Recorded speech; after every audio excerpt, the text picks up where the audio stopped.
আসসালামু আলাইকুম। আরেকটা ব্লগে আপনাদের সকলকে জানাচ্ছি আন্তরিক শুভেচ্ছা অভিনন্দন।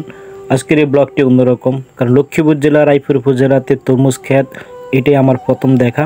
আর এই তরমুজ ক্ষেতে বসে তরমুজ খাওয়া এবং ভিডিও করার এক অন্যরকম অভিজ্ঞতা, সেই অভিজ্ঞতাই শেয়ার করবো এখন আপনাদের সাথে ইনশাআল্লাহ। তো দেখতে থাকুন আমার এই ব্লগটি। কি অবস্থা আছেন ভালো ভাই? আলহামদুলিল্লাহ ভালো। এই চরে থাকেন কেন? সবাই কত বছর অনেক চরে আপনি? এই 4-5 বছর। 4-5 বছর। এর আগে কই ছিলেন ভাই? ওই দেশে করাতিরাট। করাতিরাট। এখন এই জায়গায় বাড়ি কোনটা আপনাকে? ওই দক্ষিণে। আর ওইদিকে ওইদিকে চরে গেছিলেন? না, গরুর ধারে গেছিলাম, গরুর লাট।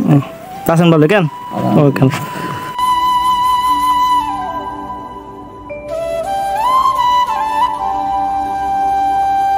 চরের মাঝখান বরাবর যখন আসলাম তখন একটা বাঁশঝাড়, একবার বাঁশঝাড়ের নিচেই আছে পেঁয়াজ ক্ষেত, রসুন ক্ষেত।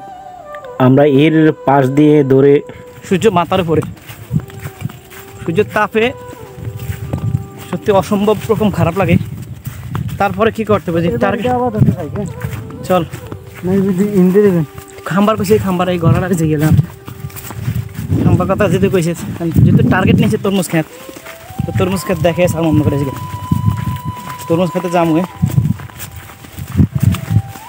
এই অঞ্চলগুলো কিন্তু রাত্রেবেলা শিয়ালের রাজত্ব থাকে, প্রচণ্ড রকম শিয়াল থাকে এগুলোতে। আমরা সোয়াবিন খেত, এই যে এক একটা সোয়াবিন দেখুন কতটুক, আমার প্রায় হাঁটু আমার গাছ। তো সয়াবিন আর সয়াবিন, অনেক সয়াবিন এখানে। সয়াবিনের রাজ্য দিয়ে আমি এখন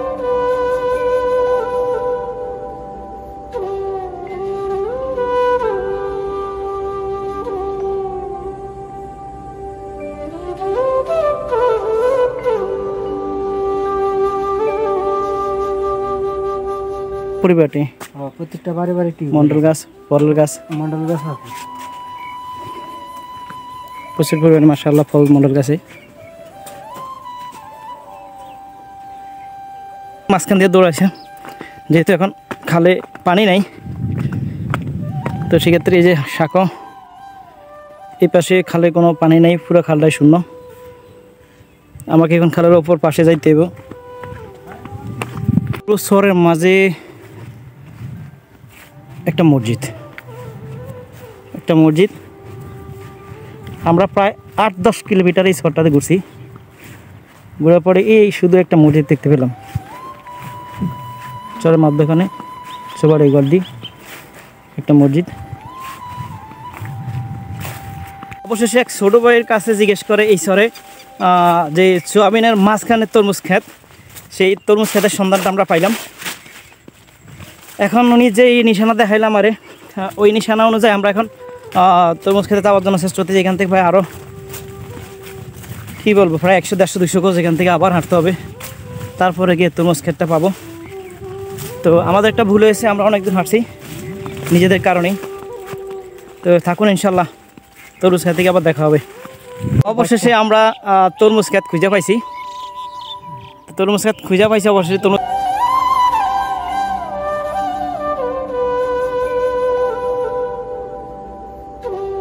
আমার দেখা এটাই প্রথম তরমুজ ক্ষেত।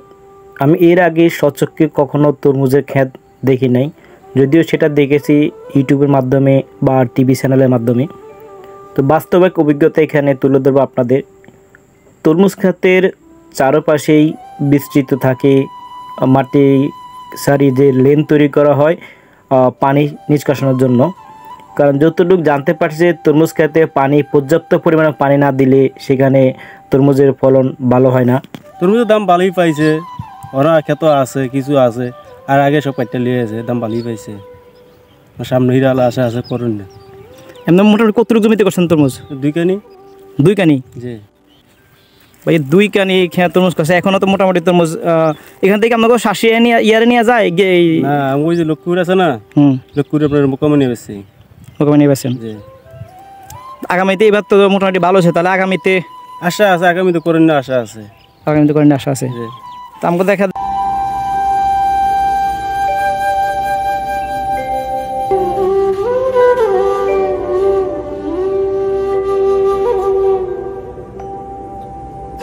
তো আমরা তরমুজ ক্ষেতটা চারপাশ ঘুরে ঘুরে দেখলাম। এখানে আশানুরূপ আসলে অনেক অনেক ভালো তরমুজ হয়েছে, কারণ এই বছর অতটা বন্যার পরে দিয়ে আর পানি আসে নাই, এতে তরমুজ গাছও নষ্ট হয় নাই। তো ওনাদের যতটুকু ওনাদের সাথে কথাবার্তা বললাম যে আলহামদুলিল্লাহ প্রত্যেকটা কৃষকে ওনারাই খুশি এই তরমুজের জন্য। আর পর্যাপ্ত পরিমাণে ওনারা যে লাভ অংশ যা তা অনেক ভালোই পেয়েছেন। প্রায় 2 কানির উপরে সম্পত্তি ওনারা তরমুজ করছেন। আর এই তরমুজের কতটুকু ক্ষেতের মাঝখানে গর্তের কথা জিজ্ঞেস করায় ওনারা বলছেন যে এখান থেকে পানি ড্রেনে করে আসে এই গর্তে পড়ে, আর এখান থেকে ওনারা পানি তরমুজ ক্ষেতের বিভিন্ন জায়গাতে পানি দিয়ে থাকেন।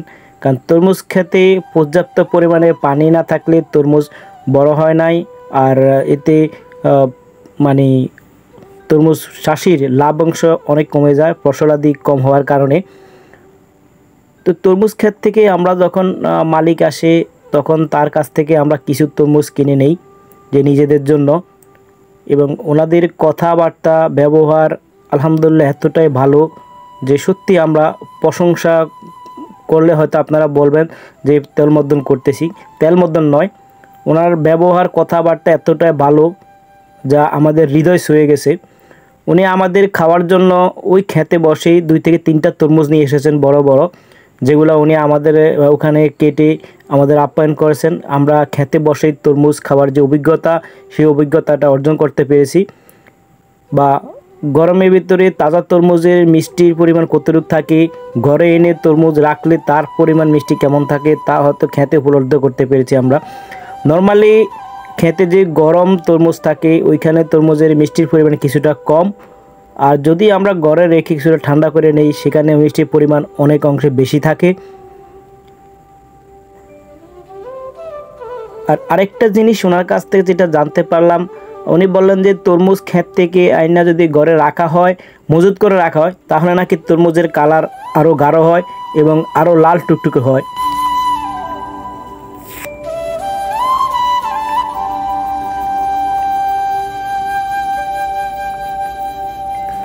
উনি খুশি হয়ে আমাদের জন্য অনেকগুলো তরমুজ কাটলেন।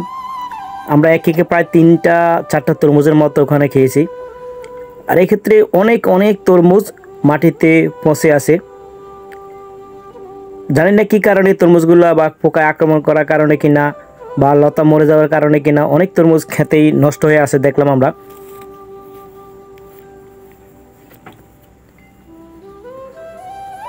আমার সফরসঙ্গী তারেক, ইভেন ওইখানে আরও 4-5 জন লোক ছিল, সবার জন্যই তরমুজ কাটা হয়েছে। আমরা যেদিন ওখানে গেছিলাম তার একদিন আগেই ওনাদের যে 3য় ধাপে যেই ফসল কাটা, মানে তরমুজ 3য় ধাপে কাটে নিছে। তো খেতে আমরা যখন গেছিলাম তখন পাকা তরমুজ ছিল না, এটা হলো মালিকের কথা। আমার অন্যরকম একটা অভিজ্ঞতা আপনাদের কাছে এখন শেয়ার করতেছি। তরমুজ খেতে বসে তরমুজ খাওয়া সত্যি দেখার মতো ছিল, এক অন্যরকম অভিজ্ঞতা যা ভাষায় প্রকাশ করার মতো না।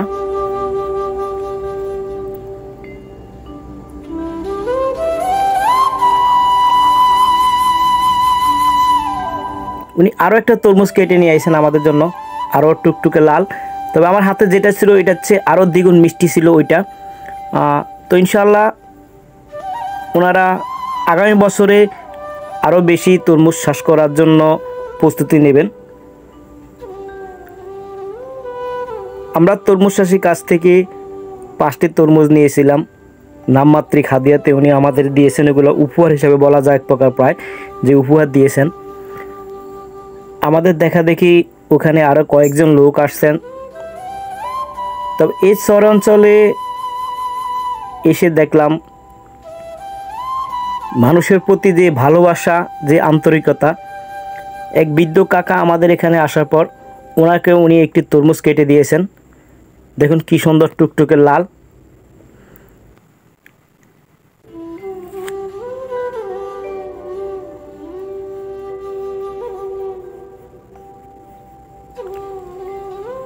আমি চর অঞ্চলে ঘুরে ঘুরে ভিডিও করি, চরের মানুষের কষ্ট দুঃখ ওনারা আমার কাছে শেয়ার করেন, আমি শুনি। কোনো সময় ওনাদের জন্য কিছু করতে পারি, কখনো পারি না, কারণ আমার আর্থিক অবস্থা তো ভালো নয়, বা আমিও বড় কেউ না। তারপরে ওনাদের কষ্টগুলো আমার কাছে যখন শুনি, আমার কাছে ভীষণ রকম খারাপ লাগে। তো আমরা এখন ভাইয়ের কাছ থেকে মিষ্টি কুমড়া লইলাম। মিষ্টি কুমড়া 50 টাকা লইছি, আর 5টা তরমুজ বেশি যে তারেকে মাথা নিছে। তারেক তরমুজগুলো অনুমানিক কত রোজ নেব? ভাই কম হইলে একটা 100 কেজি করে হিসাব করেন হাসবা। 100 কেজি না আরো বেশি ভাই, ওকে 20 কেজি করে দেবো। 100 কেজি মস্কার একটু বেশি আছে না? না মস্কার বেশি না ভাই। এই যে আমরা তরমুজ লইলাম হ্যাঁ তাই এখানে আলহামদুলিল্লাহ আমরা রওনা দিতেছি। তো আসলে তরমুজের ওজন এতটুকু না, কারণ আমার যে সফর সঙ্গী যে ছিল তারেক, সে অনেক মজার লোক, এবং আপনারা তার সাথে মিশলে বুঝতে পারেন যে অনেক হাসি ঠাট্টা মজা করার মতো একজন লোক। তরমুজগুলোর ওজন প্রায় 5টা তরমুজ 50 কেজির কাছাকাছি হবে, বা কিছুটা এদিক সেদিক হতে পারে। আর আমার মাথায় যে মিষ্টি কুমড়াটা দেখতেছেন, এই ওজন 6 থেকে 7 কেজি ওজনের এই মিষ্টি কুমড়াটার নামমাত্রিক দাম উনি নিয়েছেন মাত্র 50 টাকায়। এটা হয়তো আমি আমার বাচ্চার জন্য এনেছি, বা ওই খিচুড়ি এবং নিজেদের খাওয়ার জন্য। তো এই যে বললাম বাজে একটা অভিজ্ঞতা শেয়ার করবো। বাজে অভিজ্ঞতা বলতে, আমি অন্যান্য চরে যখন আমরা ভিডিও করতে গেছিলাম, সেই চরগুলোতে হয়তো ঘোড়ার গাড়ি, গরুর গাড়ি, আর নতুবা মোটর সাইকেল, মানে যাতায়াতের জন্য কিছু না কিছু আমরা সেখানে অবশ্যই পেয়ে গেছি। কিন্তু এই চরের মধ্যে এসে আমরা এখানে এমন কিছু তো দূরের কথা, একটা পথ পর্যন্ত ঠিকমতো পাইনি। আমরা পায়ে হেঁটে হেঁটে প্রায় 8 থেকে 10 কিলোমিটার এই অতিক্রম করছি। তার মাঝে মাথার মধ্যে ছিল দুজনের হোঁজা ছিল মাথার মধ্যে, প্রায় একজনের কাছে 50 কেজির মতন, আমার কাছে 8-10 কেজির মতন। তো এটা বয়ে নিয়ে আমরা আসার সময় যে কষ্ট যা পেয়েছি, তা থেকে আমরা উপলব্ধি করতে পারি যে এই শহরের মানুষ কতটা কষ্টের মধ্যে আছে। বিকজ এই শহরে কোনো রাস্তা পথ ঘাট কিছুই নেই। ছোট ছোট আইল দিয়ে ওনারা ওনাদের বাড়িতে প্রবেশ করেন। এই যে একটা বাড়ি আমাদের সামনে দেখেন, কত সুন্দর একটা বাড়ি।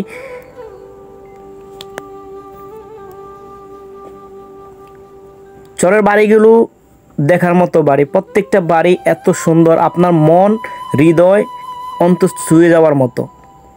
এত সুন্দর পরিপাটি, ক্লিন, এত নেট অ্যান্ড ক্লিন, এত পরিষ্কার বাড়িগুলো, যা বাসায় প্রকাশ করার মতো। যদি আপনি নিজে স্বচক্ষে না দেখেন, তাহলে আপনি কখনোই এটা বিশ্বাস করবেন না যে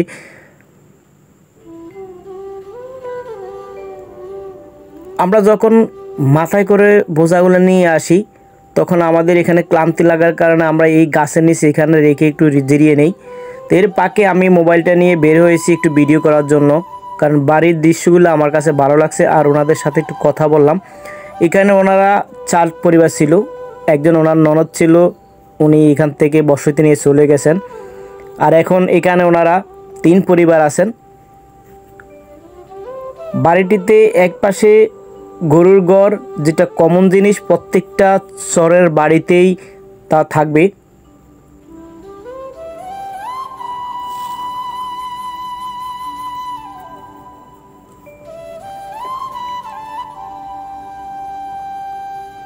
এটা একটা পুরনো বিটা।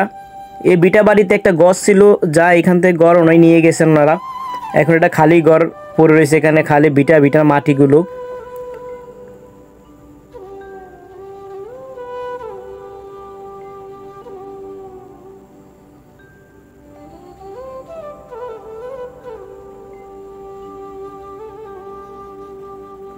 পর্দায় সিনেমাতে আমরা যেমন বাড়িগুলো দেখি পশ্চিমবঙ্গের, ঠিক এরকম বাড়িগুলো যে লক্ষ্মীপুর জেলাতে এরকম চর বিল, এর আগে আমি কখনো জানতাম নাই।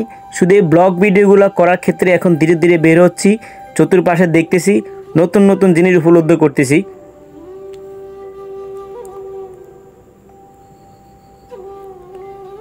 আমরা এখান থেকে আবারও তারেক তার মাথায় নিল তরমুজ, আমার মাথায় নিলাম মিষ্টি কুমড়া নিয়ে আমরা এখান থেকে আবারও হাঁটা শুরু করলাম।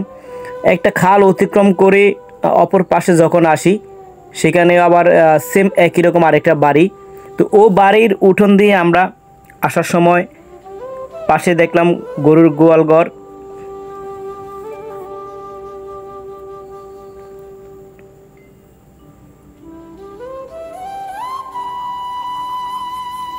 বাচ্চাগুলো খেলা করতেছে নিজেদের মনে।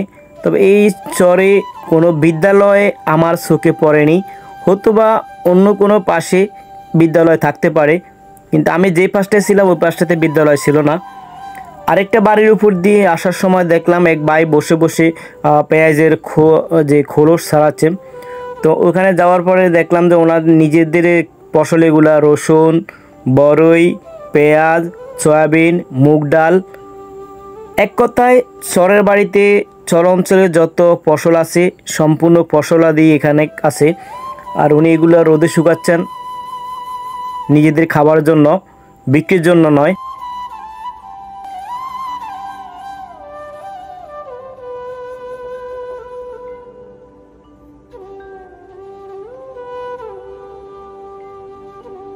আমরা আরেকটা জায়গাতে এসে মাথা থেকে আবারও বোঝাটা নামালাম, কারণ এতটা পথ একসাথে হেঁটে আসা কখনো সম্ভবই না, যেটা অসম্ভব। এত অবস্থা খারাপ, 3 মাইল আসছে এগুলোরে আর অন্ত 4 মাইল হাঁটতে হবে কইতে আছে। তো শেষমেশ ব্যাগটা থেকে একটু টাটকা রোদের ভিতরে জিরে লই, আর সম্ভব না। অবশ্যই তোমার জানে জিরাতে বললাম, এই যে শীত পরান শুয়ে গেছি ভাই, বিশ্বাস করেন আর এক বিন্দু শরীর চলে না। এই যে তারেকে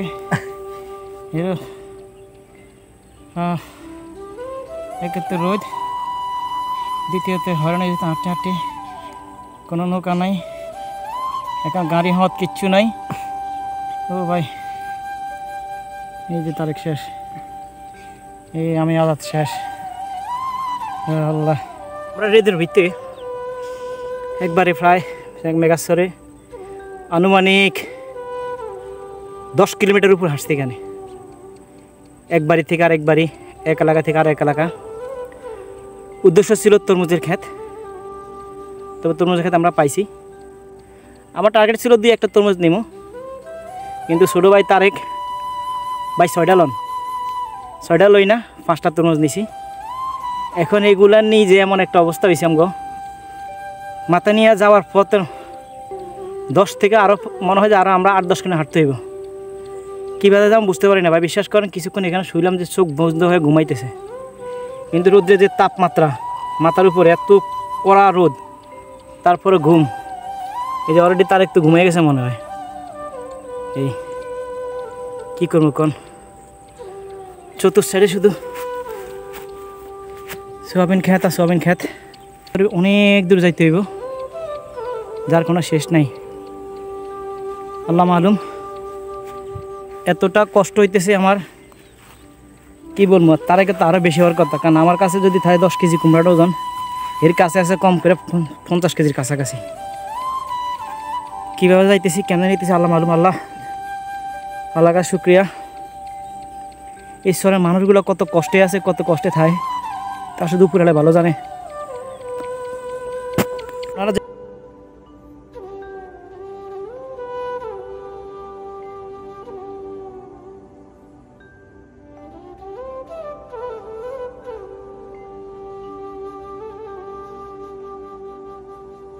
তো ওখান থেকে আবারও আমরা হাঁটা শুরু করি মাথায় বোঝা নিয়ে। প্রায় 1 কিলোমিটার হাঁটার পর আমার আর পা চলে নাই, তারই করে সেম একই অবস্থা। সামনে একটি বাড়ি যখন আসলো, আমি বাড়িতে ভিতরে প্রবেশ করে ভাইয়ের কাছে পানি চাইছিলাম যে ভাই আমাকে পানি দিন। তো উনি বাটিতে করে এক বাটি পানি এনে দিলাম। তো আসলে এখানে মানুষগুলো যে পানি খায় এগুলা চাপ কলের পানি আর নতুবা গাঙ্গের পানি, বেসিক্যালি এই দুইটার পানি হয়ে থাকে, এখানে গভীর নলকূপ নেই। তো ওখানে যার পানি যখন দিয়েছিল, যতটুকু পানি খাইছি, তৃষ্ণায় বুকটা যখন ফেটে যায়, সেখানে যে পানি পাইছি তাই পান করছি কোনো রকম বাঁচার জন্য। তো ওনারা গারল পালন করেন, গরু পালন করেন। সরকার থেকে এই চরে প্রত্যেকটা মানুষের 2টো করে গারল দেওয়া হয়েছে। এটা একটা গারলের গড়। আর এই পাশে জোড়া লাগোয়া 3-4টি ঘর ওনাদের নিজেদেরই। এই যে ভাই, ওনার কাছ থেকে আমি পানি চেয়েছিলাম, উনি খুব সুন্দর যত্ন সহকারে পরিষ্কার একটা পাত্রে আমাকে পানি এনে দিয়েছিলেন খাওয়ার জন্য।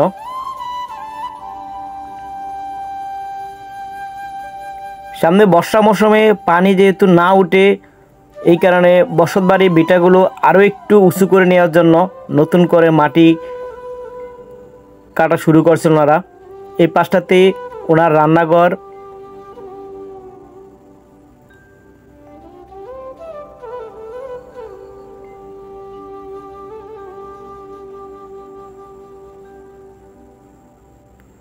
চরের প্রত্যেকটি ঘরই ছোট ছোট কিন্তু সুন্দর পরিপাটি।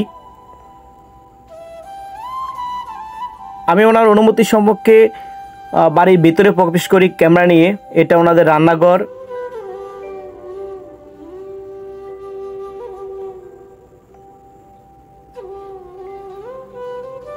যাওয়ার সময় ভেবেছিলাম কিছু মরিচ নিয়ে যাব, তো সেক্ষেত্রে ওনাদের সাথে যখন কথাবার্তা বললাম, এখানে শুকনা মরিচের কেজি বিক্রি করা হয় 180 টাকা বা 170 টাকা। আর আমি যে অঞ্চলে বসবাস করি, আমার এই অঞ্চলে শুকনা মরিচের কেজি বিক্রি করা হয় 300 থেকে 350 টাকা। তো ওখান থেকে কিছু মরিচ আনার কথা ছিল, তবে ওজন বেশি থাকার কারণে আর আমাদের এতটুকু পথ অতিক্রম করে শরীর এমনি ক্লান্তি লাগতেছে, খুব খারাপ লাগার কারণে আর করি নাই।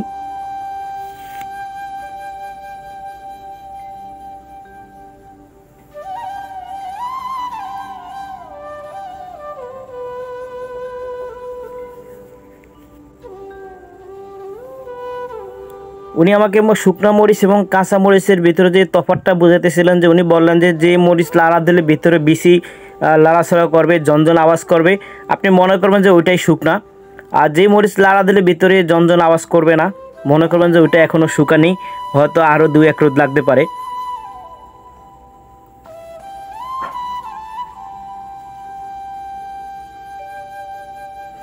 বাড়িতে কয়েকটি আম গাছে দেখলাম অনেক বড় বড় আম।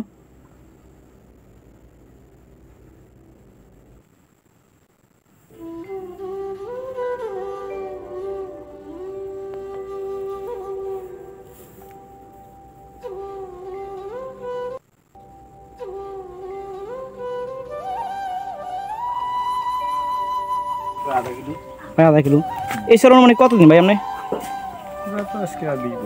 প্রায় 20 বছর।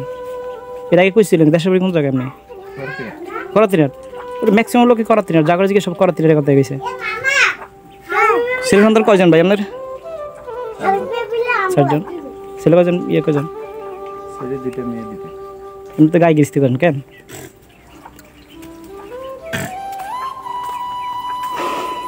যাই ভাই, আপনার ধন্যবাদ।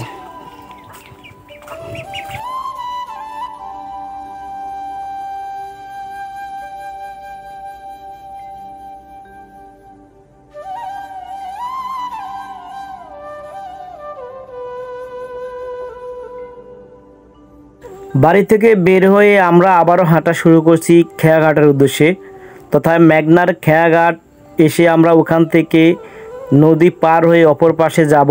সেখান থেকে অটোরিকশা যোগে আমি আমার গন্তব্য বা নিজের বাড়ির দিকে রওনা দিতে পারবো। কিন্তু এই শহরটা যে আমরা হাঁটতে হাঁটতে প্রায় 8-10 কিলোমিটার পথ অতিক্রম করেছি, হাঁটার সময় হয়তো আমাদের অতটা উপলব্ধি হয়নি যে আমরা এতটুকু পথ হেঁটেছি, আমি নিজের কাছে মনে হয়নি। কিন্তু যখন আসার সময় মাথায় বোঝা ছিল, দেন আমার মাথায় বোঝা ছিল, তারেকের মাথায় বোঝা ছিল, আর দিনকে যত সময় গেছিল তখনই আমাদের শরীর ক্ষুধায় ক্লান্ত, পরিশান্ত হওয়ার সময় পা চলে না, হাত চলে না, এমন একটা অবস্থা। ইচ্ছে হয়েছিল তরমুজগুলো রেখে চলে আসি, কিন্তু টাকা দিয়ে কেনা, তাও রাখতেও পারতেছি না, আবার বোঝা নিয়ে টেনে আসতে পারি নাই।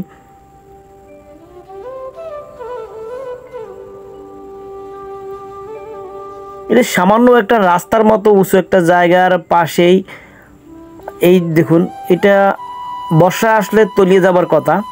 সামান্য বিল থেকে কিছুটা উঁচু, এটাই সম্ভবত ওনাদের রাস্তা। আর এই রাস্তা ধরে আমাদের এখনও 2 কিলোমিটার পথ অতিক্রম করতে হবে। 2 কিলোমিটার পথ অতিক্রম করলে আমরা এখান থেকে আমাদের যে গন্তব্য লাস্ট যে খেয়াঘাট, ওই খেয়াঘাট পর্যন্ত যেতে পারবো।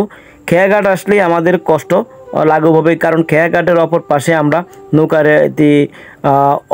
অটো রেখে এসেছি আমাদের, সে অটোতে উঠতে পারবো।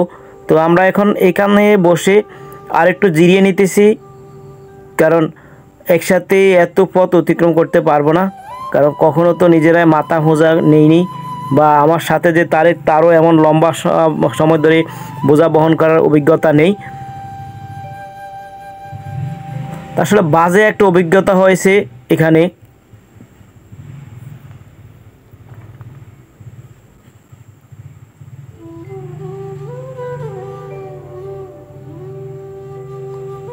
মাথায় বোঝা নিয়ে আমরা আবারও পথ অতিক্রম করতেছি, দুপাশে সারি সারি কলা গাছ। আর এই পথ ধরে যখন আমরা আবারও হেঁটে চলছি,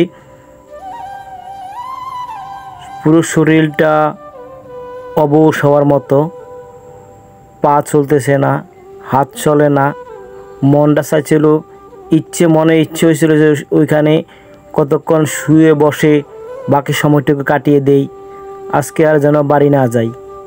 নিজের পা বলছে ভাই মাফ কর, শরীর বলতেছে আমাকে ক্ষমা করো, আর কষ্ট দিও না। কি করব?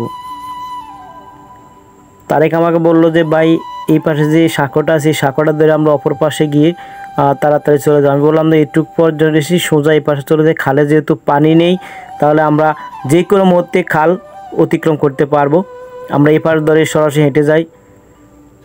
ওর যে কষ্ট, পুরোটা দিন ও আমার সাথে যতটা কষ্ট করছে, আসলে এর কোনো প্রতিদান দেওয়ার মতো নেই, কারণ এতটা কষ্ট সে আমার লোক করছে যা বাসায় প্রকাশ করার মতো না।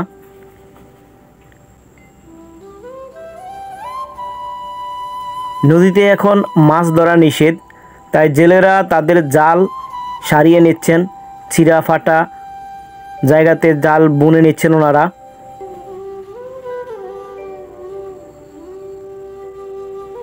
ভাই আমার কাছে মনে হচ্ছে যে আমি কেউ যদি 10 দিন রিমান্ডেও দেয় এতটা কষ্ট পাওয়ার মতো না। আমি আজকে এই শহরে এসে যতটা কষ্ট পেয়েছি,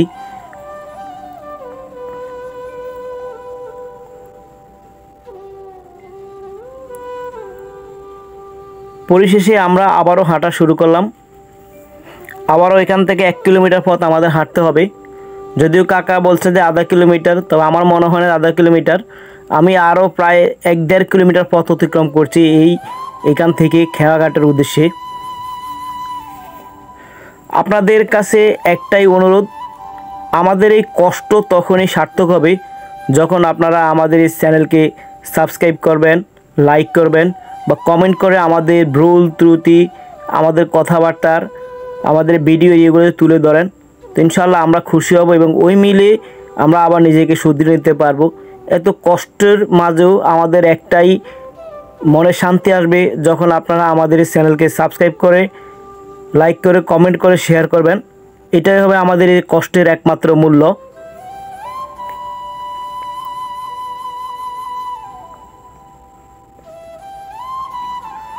বিশ্বাস করুন, ওই দিনকার কষ্টের কথা যদি আমার মনে পড়ে তা আমার এখনও হাঁটু কাঁপে। আমি ওই দিনে যে ভিডিওগুলো করেছিলাম সেই ভিডিওগুলো এখন পর্যন্ত এক একটা করে আমি ছাড়তেছি, নতুন করে আর কোনো শহরে বা কোনো জায়গায় বের হই নাই। তো ইনশাআল্লাহ আপনারা সাথে থাকবেন, আমাদের লাইক কমেন্ট করে, সাবস্ক্রাইব করে সাহস যোগাবেন।